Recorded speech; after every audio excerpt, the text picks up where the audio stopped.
Ассаламалейкум достар. Бүгін сіздермен жүгеріні ерекше етіп пісіретін боламыз. Жүгері ерекше дәмді, жұмсақ болып шығады. Жасауға кеңес беремін. Ең бірінші таза ыдысқа сары май, тұз, паприка, кептірілген ақ желке немесе аскөк салып араластырамыз.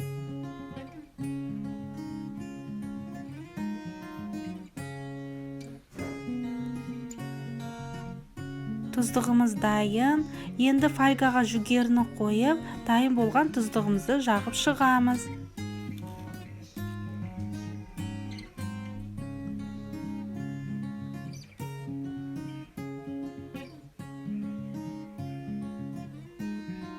Фольгамен орап шығамыз. Әрқайсына солай жасап шығамыз.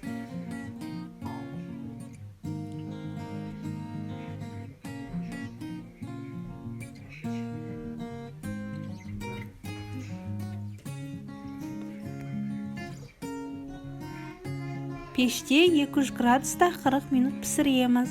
Піскеннен кейін фольганы кесіп, арасына ірімшік салып, тағы да 5-10 минут пісіреміз.